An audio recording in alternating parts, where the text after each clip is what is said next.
লীলা পিপাসু ও কল্যাণীয়া মাতৃমণ্ডলী, যদি কাদার মতন কাদা যায় তাহলে তাকে বাধা যায়, যদি কাদার মতো বেদনা যদি বেদন মাখা হয় থাকতে পারে কি হরিদয়াময়? বেদনাটা বেদন মাখা হওয়া দরকার। আমার অশ্বিনী কথার গান, এই বেদনা মাখা এই হরি প্রেম যদি কার হৃদয় একবার ছুঁয়ে যায়, আমার বিচরণ পাগল ক্ষমা সুন্দর দৃষ্টিতে দেখবেন, অপারম্পর লীলা কথা, কাতার বাই কাতার, সিরিয়াল বাই সিরিয়াল করা অসম্ভব। তাই ক্ষমা সুন্দর দৃষ্টিতে দেখবেন। আমার তারককর্তার যে তিনটা কথা, নামে রুচি, মানুষেতে নিষ্ঠা, জীবে দয়া, নামে রুচি, মানুষেতে নিষ্ঠা। জীবে দয়ার প্রেক্ষাপটে একটা দৃষ্টান্ত, একটা ভক্ত চরিত্র, নামে রুচি, মানুষেতে নিষ্ঠা। আমি একটু অন্য পথে অবগাহন করব। আমার মুক্তি বারিধি গুরুচাঁদ ঠাকুরের ভাবপুত্র বিচরণ পাগল। বিচরণ পাগল গুরুচাঁদ ডাক দিয়ে বলছে, ও বিচরণ বাবা কি করো? গুরুচাঁদ ঠাকুরকে বা বিচরণ পাগল বলছে, বাবা তুমি তো সকল কর্ম সবাইকে পরিবেশন করে দিয়েছো, ডিস্ট্রিবিউট করে দিয়েছো, আমার জন্য তো কিছু রাখোনি। বলে, তোর জন্য একটা কাজ আছে, আমি তোকে কিছু অর্থ প্রদান করছি, তুই তাই দিয়ে লবণ কিনবি, লবণ কিনে নগরে নগরে বিক্রি করবি, ওর যে লভ্য বস্তুটা থাকবে, অর্থটা, ওই পয়সাটা মূলধন আমাকে দিবি, আর ওই লভ্যটা শিক্ষার জন্য যারা স্কুল গড়তে পারছে না সেইখানে ব্যয় করবে। আমার বিচরণ পাগল গুরু আজ্ঞা শিরোধার্য করে ওই 5 টাকার লবণ কিনে নগরে নগরে বিক্রি করছে। ওরাকান্দি থেকে বহুদূর একটা গ্রামে, জমিদারের গ্রাম, সারাদিন এই গাওয়াল করে ফেরার পথে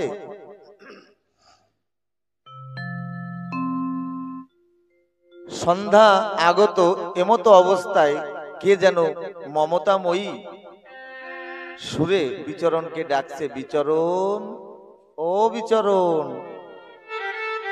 বিচরণ পাগল মনে মনে ভাবলো, আমার তো ছোট্টবেলায় মা মারা গেছে, এমন মায়ের মতন কে আমাকে ডাকছে?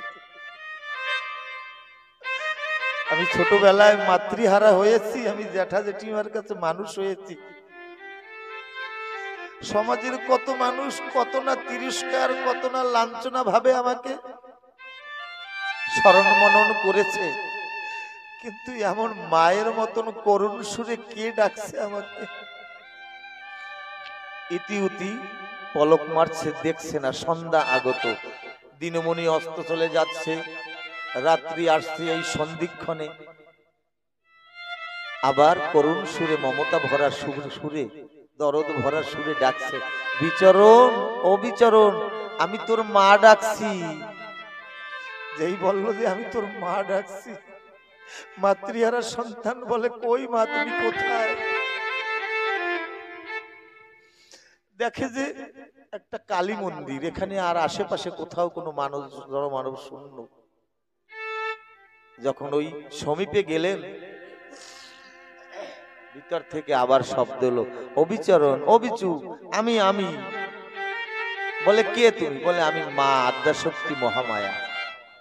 বলে, আচ্ছা, তাই তুমি ছলা করে মাতৃহারা সন্তানকে সেই প্রেম প্রদান করছো, মমতা বাৎসল্য দিচ্ছ? না না, বিধাতা বিমুখ হয়েছে আমার, আমি মা হারিয়েছি ছোট্টবেলায়, আমি এই স্বল্প সময়ের জন্য ওই মমতা আমি নিতে পারবো না, কারণ পরক্ষণে যখন আমি মামা বলে কাঁদবো, তখন কি তুমি গিয়ে আমাকে কোলে করবে, আমার চোখের জল মোছাবে?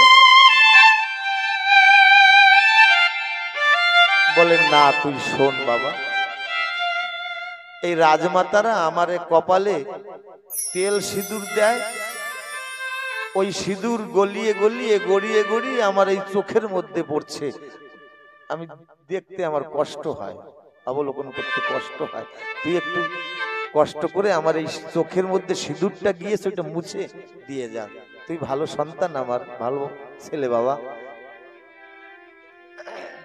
পাগল বলে আরে মা, আমাকে দিয়ে এই করাবি আর লোক পেলি না? মা বলে তুই তো বুঝবি না।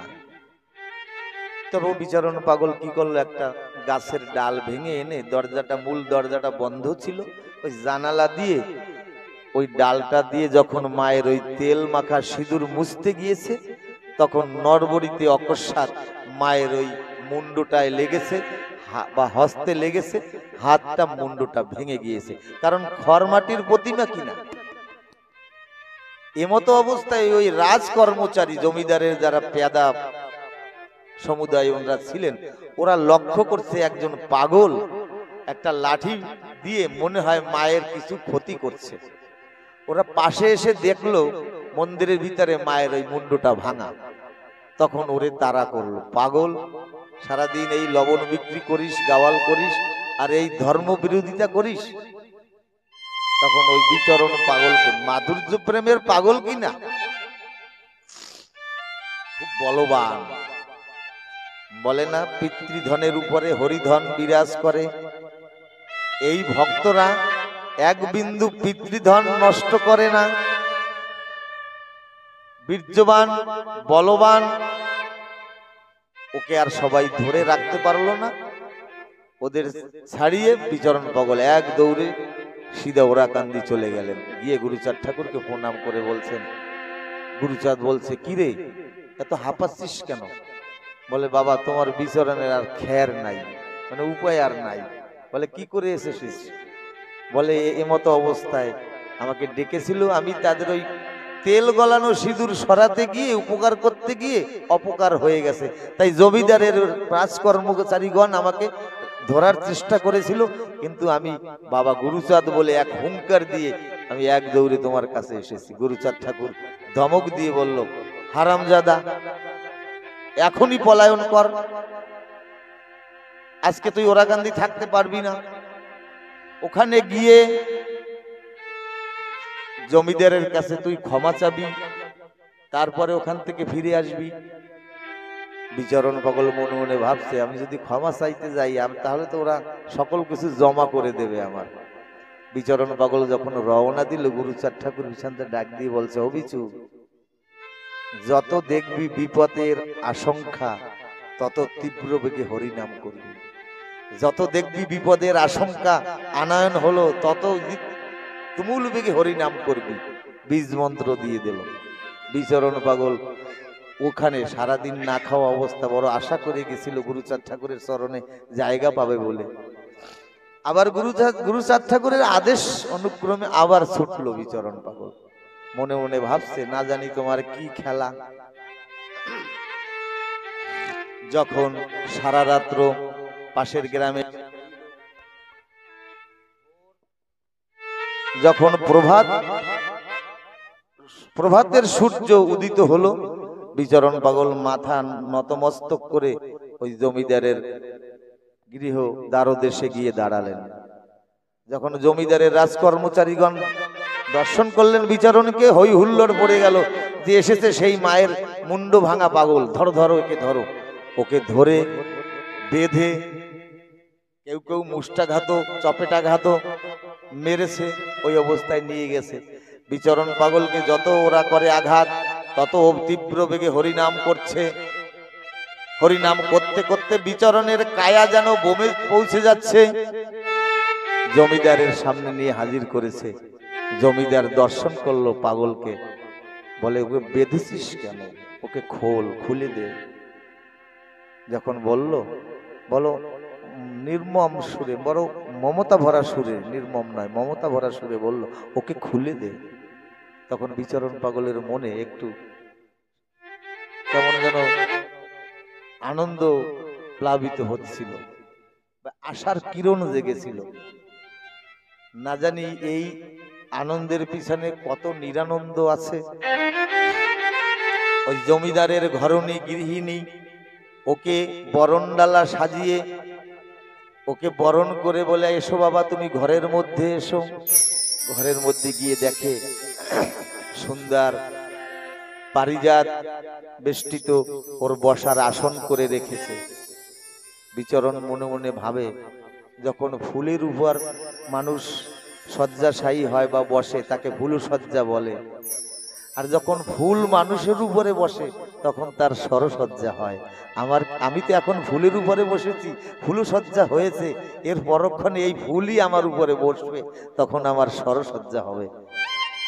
মনে মনে হরিচাঁদ গুরুচাঁদ বলছে, ওই মা আর ওই জমিদার বিচরণকে সুন্দরভাবে পাদ প্রক্ষালন করে সুন্দর ফুলের মালা দিয়ে সাজিয়ে ওকে অর্চন বন্দন আরতি কীর্তন করছেন। বিচরণ চোখের জলে ভাসছে, মনে হয় কোনো একটা দূর সংকট বিপদের আশঙ্কা।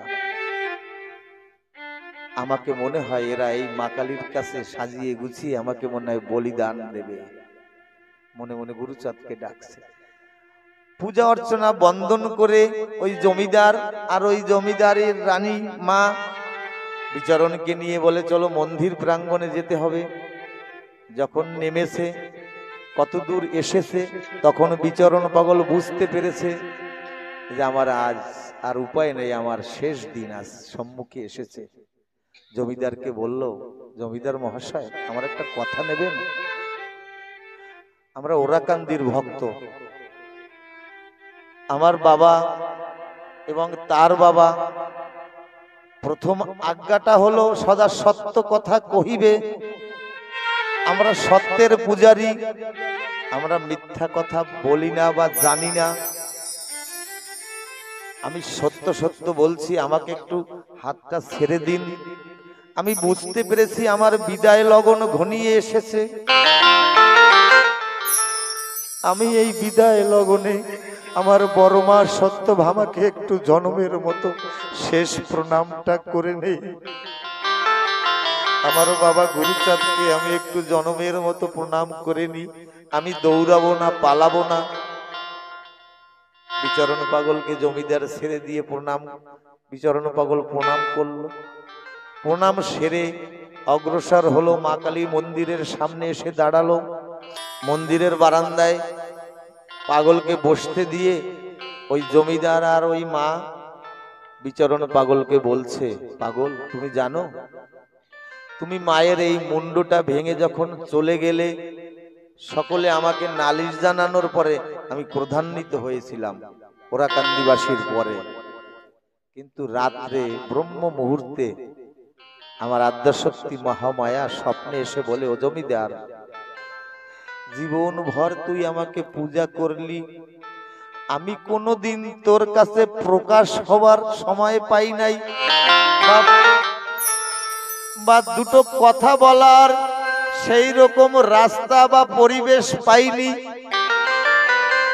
তেমন কোন তোর প্রারব্ধ সুকর্ম তোর জীবনে নাই যে জীবন ভর আমাকে পূজা করলি, আমি তোকে আশীর্বাদ বাণী দেব। এইবার লগন এসেছে, তোর গৃহ আঙ্গনে একজন হরিভক্তের চরণ ধুলি পড়েছে। এই যখনই হরিভক্তের চরণ ধুলি পড়েছে, আমার শক্তি প্রকাশ করার সুলগন এসেছে। তবে আমার কথা নিবি, জগতে একদিন এসেছিস, একদিন তোর চলে যেতে হবে। আমি তো নই ভব পারের কান্ডারি,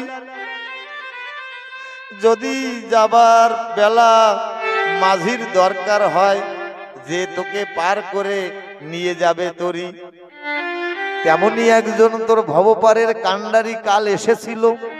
যদি পারিস ওর চরণ ধরে ওর কাছে শেষের দিনের সেই ভবপারের মাসুল তুই চেয়ে রাখিস।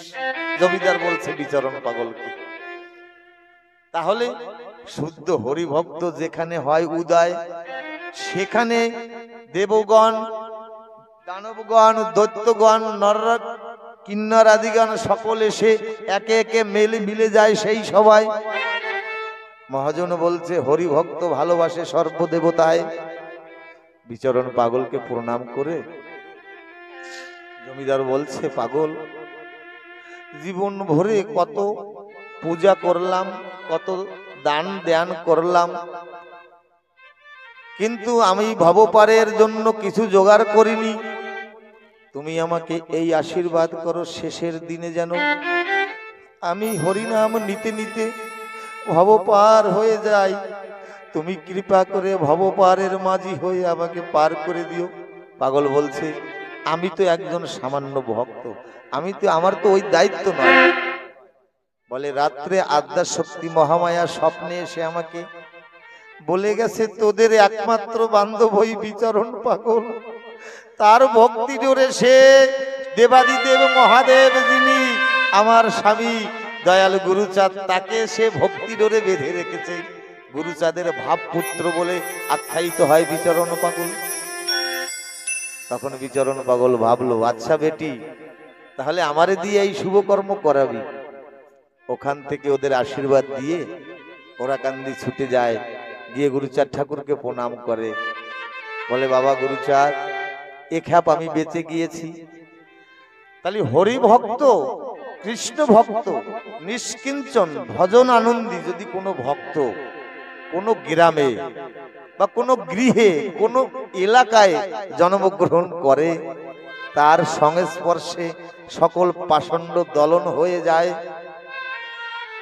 আমাদের গ্রামে একজন, ওই যে স্কুল পাড়ায় একজন ভক্ত আছে, না জানি কোন জন্মের করুণায় কৃপায় কণা পেয়ে আজ সে সুদূর ব্রজে বৃন্দাবনে গোবিন্দ সেবায় তার জীবন উৎসর্গ করে দিয়েছে।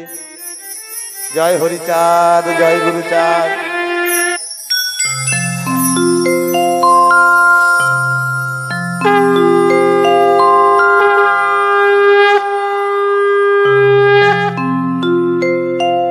জয় হরিচাঁদ, জয় গুরুচাঁদ।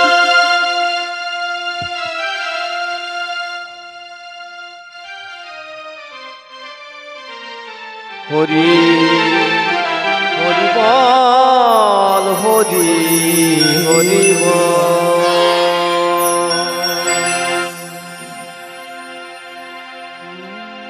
হরি বল, হরি বল, হরি বল, হরি বল।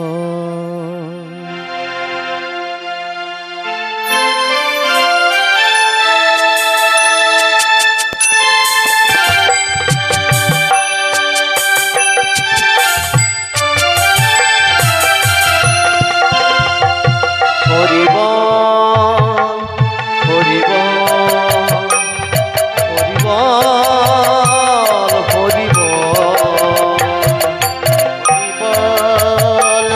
হরি বল, হরি বল, হরি হরি বল। জয় হরিচাঁদ, জয় গুরুচাঁদ। হরি বল, হরি বল, হরি বল। মহাজন বলছে, ফুলের তুল্য সুন্দর নাই, ভাবের তুল্য হরি পূজা নাই। বাহিরের কানে দিয়ে তালা, ভাবের ভুলে গাঁথবি মালা। সে মালা দিবে হরির গলে, পাবে হরি মন স্থির হলে। এখন যে পরিবেশ তৈরি হয়েছে, মনটা কেন্দ্রীভূত হয়েছে। জীবন ভরে বিজয়বাবুর পদ আছে, পুরা মনের সাথে পারলাম না আমি।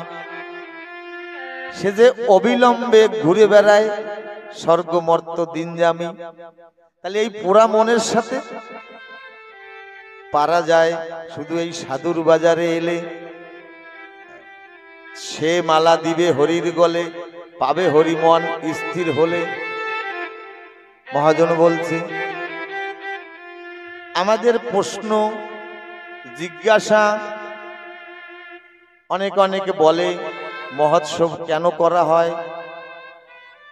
সেখানে আমার তারককর্তা কলম তুললেন, হরিভক্ত হতে শ্রেষ্ঠ হরিভক্তের সেবা। যেবা করে সেই সেবা তার তুল্য কেবা।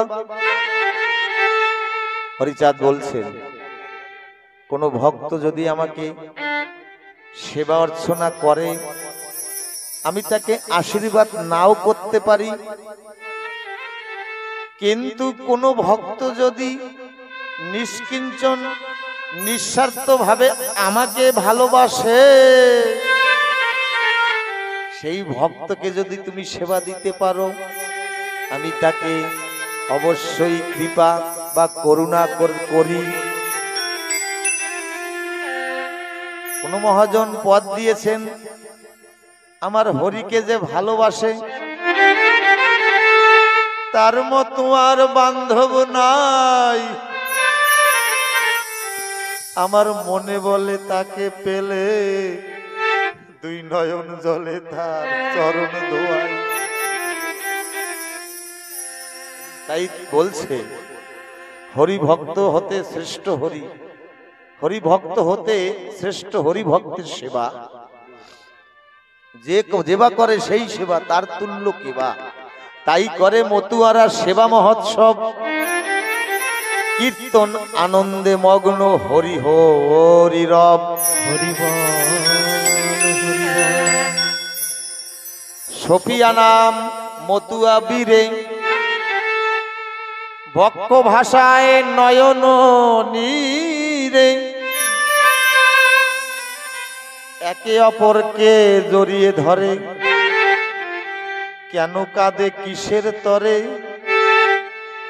ভক্তে তারা দেখে হরি, ধুলাই দিয়ে গড়াগড়ি। সকল ভক্তের মধ্যে হরি দর্শন করে। এ হলো হরিচাঁদ ঠাকুরের মতুয়া দর্শন। কিন্তু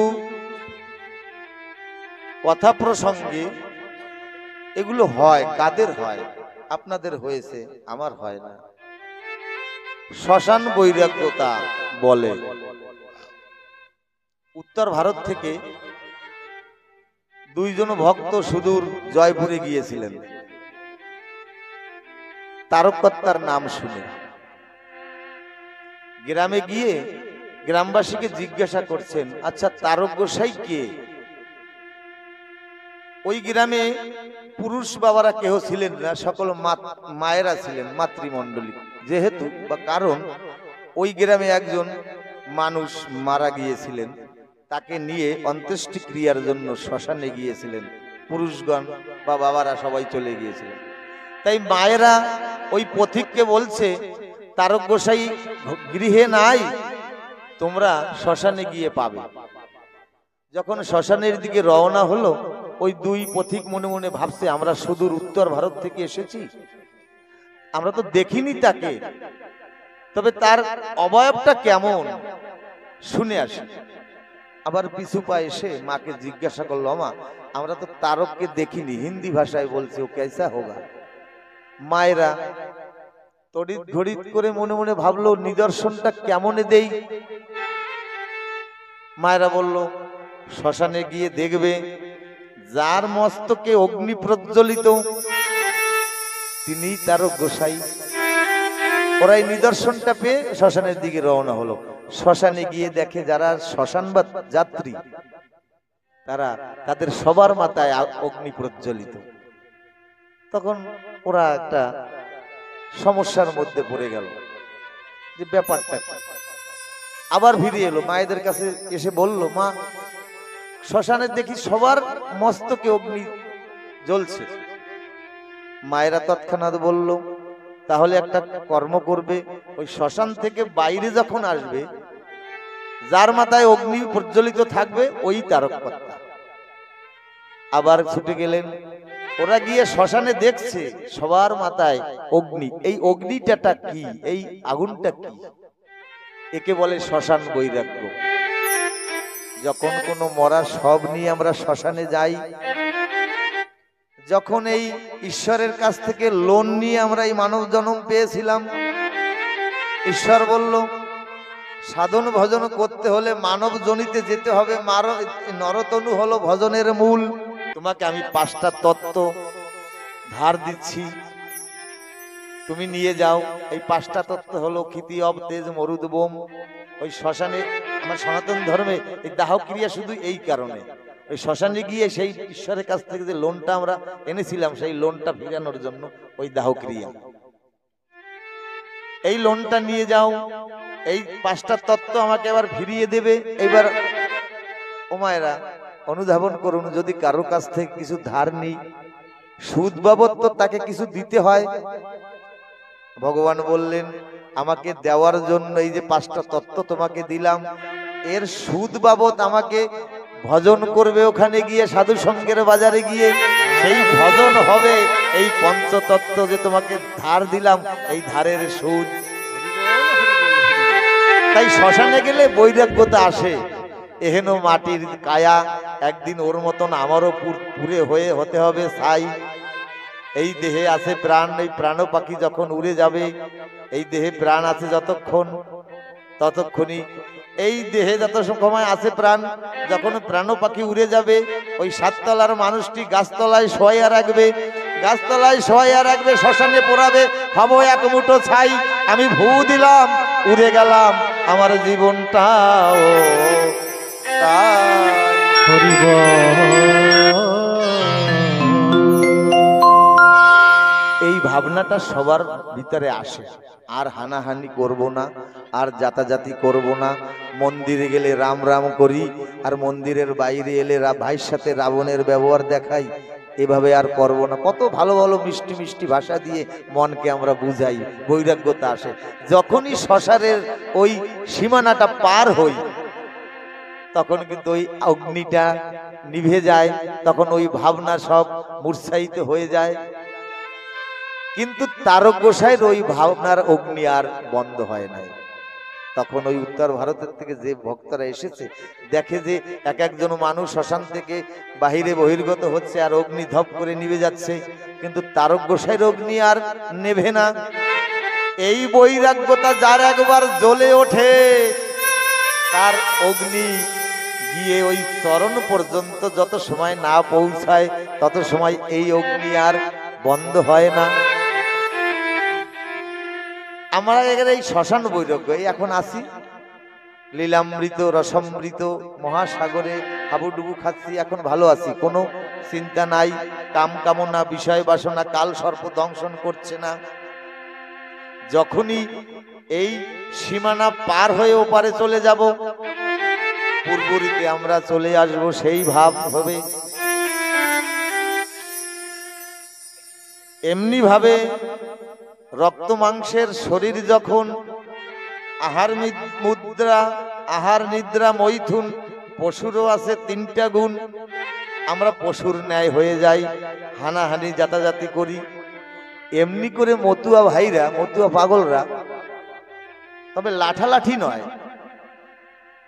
ওরা সম্পর্ক নিয়ে কথোপকথন হচ্ছে। বলে একজন পাগল আর একজনকে বলছে দাদা তুই বড়। আমার অশ্বিনী গোসাই গোপাল সাধুকে বলছে দাদা তুমি বড়। গোপাল সাধু রমণী গোসাইকে বলছে না না না তুমি বড়। রমণী গোসাই বিপিন কর্তাকে বলছে না না তুমি বড়। এই সাধুরা সাধুরা পাগলরা গুরুচাঁদ ঠাকুরের 64 মহন্ত ছিলেন, হরিচাঁদ ঠাকুরের 12 পাগল ছিলেন। একজন মতুয়া, মতুয়ার বাজারে সে হলো গোবিন্দ মতুয়া। আর 12 জন পাগল, 12 পাগল, আর 64 মহন্ত, আর একজন সাধু। আর জানারা ছিলেন সকলে গোসাই গোবিন্দ। সাধু হলেন দক্ষিণ দেশের লক্ষ্মীখালী ধামের গোপাল সাধু। এই সাধু মহাজনেরা নিজেদের মধ্যে শীতল যুদ্ধ হচ্ছে, বলে দাদা তুই বড় তুই বড় তুই বড়।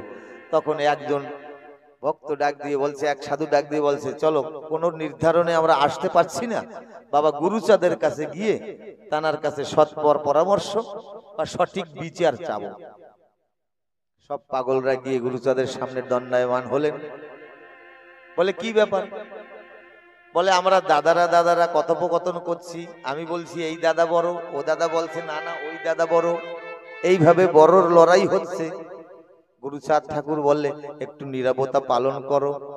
কিছু সময় মৌন থেকে গুরুচাঁদ বলল, গুরুচাঁদ ডাক দিয়া সকল আরে কয়, অবলা প্রণমে যারে সেই বড় হয়। পাগলরা মনে মনে ভাবছে কি কথা বলছে। গুরুচাঁদ ঠাকুর বলল, বুঝতে পারো না? কামনা সাগরের পাশে গিয়ে দেখো, একজন চাষা ভেড়া চড়াচ্ছে, ভেড়ার দল। ওখানে গিয়ে সকল গুরু গোসাইরা প্রণাম করবে ওই ভেড়ার দলকে। প্রণাম করে প্রণামের প্রতি উত্তরে ওই অবলা জানোয়ার জীব জন্তু যদি প্রণামের প্রতি উত্তরে ভূমিষ্ঠ আভূমিষ্ঠ হয়ে লুণ্ঠিত হয়ে দণ্ডিত হয়ে যদি প্রণামের বিনিময়ে প্রণাম যাকে করবে, সেই এই সাধুর জগতে বড় ভাই হয়ে দাঁড়াবে।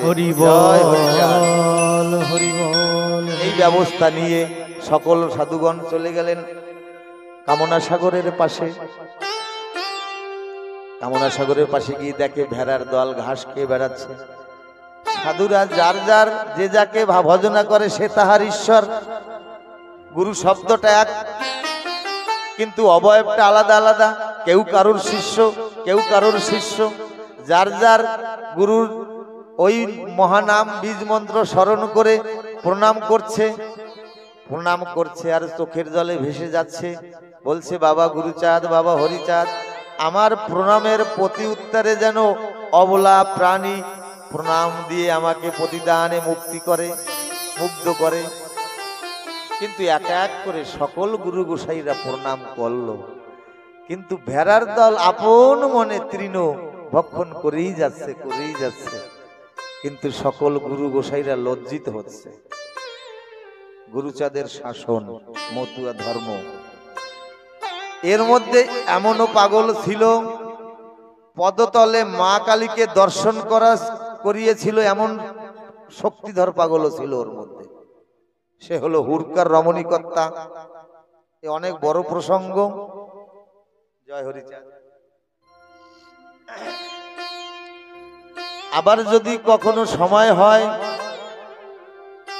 এখন ওই সকল পাগলরা গোসাইরা এক এক করে প্রণাম করে, নিজ নিজ লজ্জা কুণ্ঠতা বোধ করছে আর চোখের জলে ভাসছে। বলছে, ঠাকুর, জীবনে তোমাকে ভজন করতে পারি নাই।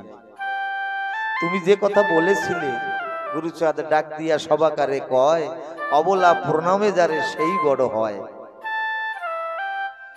সকলের প্রণাম হয়ে গেছে। আমার দক্ষিণ দেশের গুরুচাঁদের বরপুত্র, লোনার দেশের সোনার মানুষ গোপাল সাধু হাত জোর করে দাঁড়িয়ে আছে, দুই চোখের জল ছেড়ে দিয়ে বসে আছে। বলে, বাবা গুরুচাঁদ, বাবা হরিচাঁদ, সবাই তো তোমারই প্রেমের পাত্র, আমি শুধু অভাজন মাত্র। এদের এই মহাতের প্রণামে বিনিময়ে প্রতি উত্তরে অবলা প্রণাম করলো না। আমি অভাজন মাদিস, আমার প্রণামে কি প্রণাম করবে? হরিচাঁদ গুরুচাঁদ বলে ভাসে দুই নয়ন জলে। আবার গোপাল সাধু হরি বলে গুরু বলে যখন প্রণাম করলো, সমস্ত ভেড়ার দল আভূমিত হয়ে দণ্ডবাদ প্রণাম করে ওই মাঠে শুয়ে পড়ল। হরিব হরিব। আমার গুরুচাঁদের শিক্ষা, নিজে যারে নিজে নিজে বড় হলে বড় সে নয়, সাধুগুরু বৈষ্ণব যাকে বড় বলে বড় সেই হয়। আমরা ঠাকুরকে ধরতে ধরতে আমার একটু বিদ্যার অহংকার, আমি একটু গান গাইতে পারি, আমার একটু গানের অহংকার, আমার একটু রূপ ভালো, আমার একটু রূপের অহংকার, আমি উচ্চ বর্ণ বা জাতিতে আমার জাতির গৌরব। আমার ঠাকুর বলছেন, আমি সকল কিছু সহ্য করতে পারি, আমি দুটো জিনিস সইতে পারি না। সে হলো এক ভক্তের অহংকার, আর দ্বিতীয় হলো এই ভক্তের চোখের জল। আমি ভক্ত